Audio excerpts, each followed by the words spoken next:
Well, hello everyone. I'm not in the shed, but Ruth is in the shed. So why are you in the shed? What are we up to today, Ruth? Hi everyone. Well, we're with Amy Bodinham today. Welcome, Amy. Thank you very much. Thank you for having me. The virtual shed for you.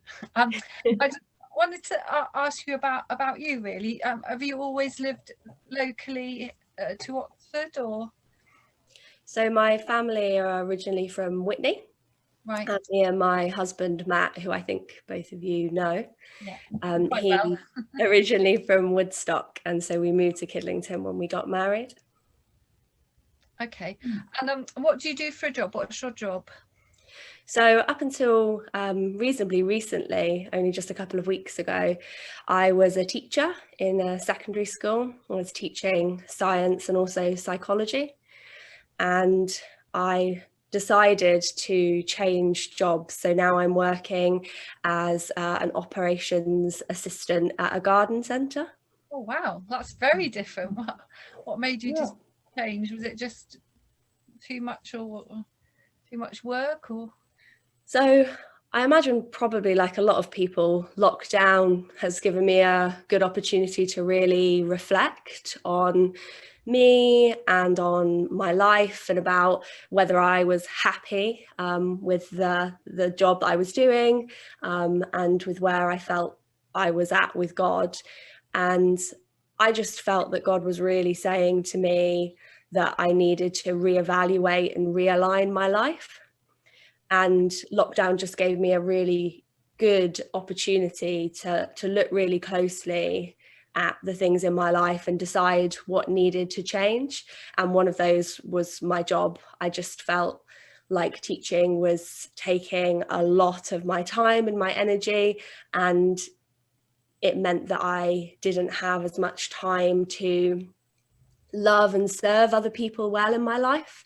And I wanted to change, make a change so that I could focus more on that in my everyday life.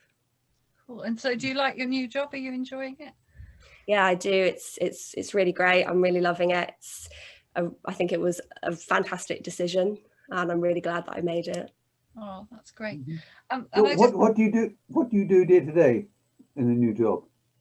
It's really varied, actually. So the job that I have been employed for is to look after the invoices that come from the people that sell the product that we have in the garden centre, and to make sure that all of that is correct and it's in line with what we've received. But actually there's been lots of opportunity for me to do other things as well. So booking in stock, putting stock out on the shop floor, getting involved in interviewing new members of staff. So it's actually been a really interesting last couple of weeks, really varied. Oh, that's great. And I just wondered, how did you come to faith? So I imagine probably like a lot of people, I feel like retrospectively I can see God kind of cropping up a lot in my life, but definitely retrospectively I don't really remember those moments when they were happening, because none of my family, my immediate family, are Christians, so I didn't grow up as a Christian. And it probably wasn't until I started working as a teaching assistant at the Marlborough School in Woodstock that I think God really started to speak to me. And that was through two people, the first being Matt. That's where I met Matt when we were working together there as teaching assistants. And he spoke to me about his faith, and he encouraged me to start reading the Bible, which I did. And then through another person who had been a Christian earlier on in her life, but had decided that she didn't want to be a Christian anymore for various reasons. And when she found out that I was interested in faith, she spoke to me a lot about God and a lot about Christianity. And she was the first person to invite me to church. And so I went along with her family, who are all still Christians. And she came along with me, which I think was a big thing for her, because she hadn't been in a long time. And that really opened up faith to me. And it was there that they were speaking on a passage that's always been really close to my heart ever since I started reading the Bible, which is from Matthew. It's chapter 6, and it's entitled "Do Not Worry." And it was a really big life-changing passage for me. And she had heard me speak about it before, and when she was there and she heard that being spoken about, we looked at each other, and that felt like a moment where God was really revealing himself to me and making a connection with me. And I think my faith just kind of developed from there. And then I got baptized in 2017, and then things have been happening, and God's been surprising me like that ever since. I mean, at that stage, would you describe yourself as seeking God? Were you looking for it, or did it just suddenly come upon you? I think I've always been interested in faith and religion. Religious studies was always one of my favourite subjects at school, and I have met lots of Christians throughout my life, and I've always talked to them and asked them questions about their faith.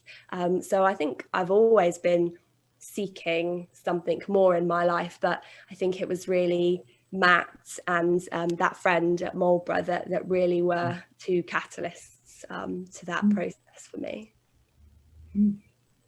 And talking about Matt, how long have you been married? Since 2018. Okay, so you met at Marlborough, and then tell me a bit about your wedding, because I'm like that. Were you married in Woodstock? Yes, we were. So we were members at Woodstock Baptist Church at the time, but I don't know if either of you have been there. It's a very small church. Right, no. And so we decided to get married somewhere a little bit larger, so we could have more people join us, because once you start writing down the list of people that you want to invite, it does just get bigger and bigger, doesn't it? And so we ended up getting married at Mary Magdalene's, the big Anglican church in Woodstock. And then our reception was at a place called Merris Court. Right. Oh, sounds great. Sounds great. Feels like a very long time ago now. Was it? I mean, it isn't that long ago, but it feels like a long time ago. Yeah. And when you're not working, what sort of things are you interested in doing? What's your passion? What do you enjoy? That's a hard question. Things that I enjoy doing. I am a big baker. I like baking. So that's something that I try and do as much as I can without me and Matt feeling overloaded with cake. I also read quite a lot. I like to read a variety of different books, so I'm always reading something, and that's usually quite varied. And then other than that, I just love being outside, really. Anything that involves being outdoors, walking, and just enjoying being outside. So what do you like to read? Everything? Any particular authors, or just like reading? Kind of varies, to be honest. At the moment, I'm reading a book about a pediatric neurosurgeon. Wow. Because my background is in science. My degree is in biomedical science. And I'm reading a book about a pediatric neurosurgeon who worked at the John Radcliffe, and it's accounts of cases that he experienced over his career, and that's really fascinating. Sounds really interesting. Just thinking, Ruth, I mean, you have a bit in common with Amy, because you're a baker, and you really put your whole body into your baking, including part of your finger on occasions. Yeah. Amy, did you hear that? I was trying to bake some cakes, and I managed to blend my finger really badly. Yeah. Are you okay now? Yeah, it's fine now, but I had to have an operation on it. I think it didn't go well, so don't. Gosh. It's very serious baking. Yeah. A new concept in finger food. Yeah. Definitely. Yeah. So it's not my thing, baking. Yeah. You're more of a knitter, aren't you? I'm more of a knitter, yeah. Do you knit, Amy? No, I did a little bit when I was younger. I did textiles as one of my A levels, but I'm definitely out of practice. I don't think I could pick it up and do it now. Oh, Do you crochet as well, Ru? no, only knit. I can't crochet, I'm afraid. I wish I could. I love crochet. Yeah, maybe we should learn together. Do you crochet? No, you don't. No, I don't. My sister does. She's just been learning too, but I think it is quite challenging, isn't it? I think it is more How challenging. long have you been at KBC and how did that come about? Only very recently, just within, I can't remember off the top of my head when it was, but definitely within the last year and a half. And it came about because when we moved to Kidlington, when we got married, we were continuing to go to Woodstock Baptist Church, but we both felt like we wanted to be part of a church in our community. And so we spent some time looking around at churches in Kidlington. And we came to visit Kidlington Baptist Church, and one of the services that we were first present at was a youth-led service, and that was really amazing for us because Matt is a youth worker, and it's always lovely to see young people involved in services at church and taking on that responsibility and that leadership role, and we just really felt like KBC was the place that we wanted to continue coming to, and met with Phil and spent some time talking to him and having dinner with him and his family, and that just really confirmed it to us. Yeah, because you're part of a sort of house group, aren't you? With the is it? Yes, so Becky and Scott and Alice and Amanda, and then myself and Matt, and that's been a real blessing over the last few months, being able to start meeting with each other outside in Scott and Alice's back garden, which has been really lovely, and building community with one another has been really fantastic. Yeah, that's good. That's good. And obviously we're hoping that lockdown is continued to ease, but how has lockdown been for you? How did you find it all? I think, like most people, challenging. But as I mentioned earlier, it gave me a really good opportunity to self-reflect and to stop. And I think that it's really easy in the world that we live in to just feel like we're on a constant treadmill and we're just running and running and running, and we're never stopping and reflecting and resting. And I just felt like it really ground me to a halt and gave me this opportunity to really look at myself and my life and to reevaluate whether God was really in that, or whether I'd just been making decision after decision and saying that I was following God's will for my life, but never actually really checking in and making sure that that was the case. And so, although I have found it really challenging, I think that that has been something that I really needed. And because of it, I feel like as we're coming out of lockdown, hopefully for the last time, that my life is definitely far more aligned with what God has planned for me. But yes, definitely challenging. I'm a big family person and I've really missed being able to see my family in person. That's been really hard for me. Really tricky. I mean, one of the challenges I think for the church, as we're able to do everything we used to do, is whether we still want to do everything we used to do the way we used to do it. Definitely. It's a good point, I think, to stop and to think, what would we like to keep? And what actually has lockdown given us an opportunity to realise that we don't need or didn't work, but was something that was continued on with, perhaps because it had always been done that way or because it was traditional in some way, and to see what we want to keep and what we want to perhaps leave in a pre-lockdown time. Yeah. And we always ask, if you could choose two people to be in lockdown with, did you have a think about who you would like to share your lockdown with? I did, and I don't know whether my answer will be considered quite boring, but the people I think that I would just love to be with are my mum and dad. Oh, that's They've been experiencing quite a lot of health issues over the last year, and it has been really hard for me to not be able to be with them. yeah. And I would just love to be able to be in a room with them and to hug them and to talk to them and to spend time with them. So I don't know if that's boring, but that's Maybe really that's so lovely. they're the people I'd want to be with. Yeah, lovely. That's lovely. Really lovely. Don't suppose my children would say that, Ruth. No, I don't think mine would either. I was thinking exactly that as Amy said it. I'm sure they wouldn't say. I think that's really lovely. That's warmed my heart hearing that. That's so nice. Yeah.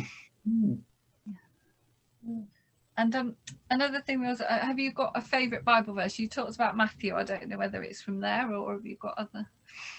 Definitely not intentional, by the way, that my favourite passage happens to be from Matthew, being married to a man. I didn't think about that. But if this is from there as well, there's a theme going on. Perhaps that's God speaking into my life again.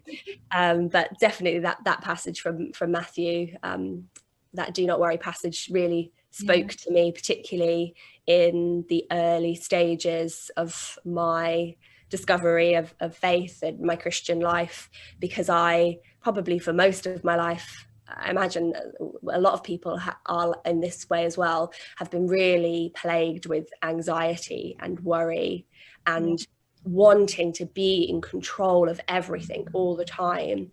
And I know that lots of people, when I've spoken to them about my faith, find it almost contradictory that you can find such freedom in feeling like God has complete control. And actually for me, that's so liberating to know that I'm not in control and God is. And that takes away that anxiety and that worry for me, because I know that God loves me and God is good and great. And so I don't have to worry about things like I did before, because he's in control of my life. And I just find that really, really freeing. Yeah, me too. Really. And so spill the beans. What's it like being married to Matt? It is amazing. I love being married to him. I wake up every morning and I am very, very grateful to be married to him. And so do you get involved with some of his youth work with him, or? I do when he asks. Youth work is definitely not where my heart gravitates towards as much as his. But I love to be involved in the work that he does, because he's so passionate about it, and I love to hear him talk about it, and I love to see the way that God is shaping him and working through him with the young people that he meets with. And so being involved in that and getting to see that firsthand and see how much his heart is in that is amazing for me. Yeah. Sort of, just since you said that youth work wasn't quite your thing, and I totally agree in my experience, what sort of aspect of church life and so on would you gravitate towards, do you think? I think most of the work that I've been involved in churches so far has been in safeguarding. And also I started working at the food bank last year, and that I have really enjoyed, and it's such a rewarding opportunity, and the work that the food bank does at KBC is amazing, and it's really great to be a part of that and to work with the team that helped to make that happen. So I think those areas are the ones that I've been involved in so far, and I think those are the things that I gravitate towards, serving and supporting others, and using my skills from my teaching time with safeguarding. So do you help on a Thursday and Friday at food bank? So I help on Thursday evening, but I can't help on Friday any longer. I did when I was able to, when we were not going into work, but just Thursdays at the moment. Oh, that's great. That's great. I think it could be time for somebody to ask a question. You know, we have Cromwell who comes every week, and don't be swayed by his puppy dog eyes. It's your choice. Do you prefer cats or dogs? Oh, I prefer dogs. Yes. Yeah. Oh, have you ever had a dog? My family have a Cavalier King Charles Spaniel. Oh, Cromwell is half of one of those. He's half of a King Charles. Oh. So, yeah. Oh, yeah, definitely dogs for me. I'm allergic to cats, so okay. that kind of ties into it as well, I think. Yeah. There you are, Cromwell. You've got another follower. Another one. Is it generally most people choose dogs? Yeah. Yeah, I mean, we've been trying to pass this on to the tenfold group that they need to be reaching out to cat lovers because we seem to be a church of dog lovers. So, anyway, you have survived 20 minutes with us. Thank you very much for your time. Thank you very much to, we like to kid ourselves that people actually watch this, but thank you all for watching, and we'll be back probably next week with some other lovely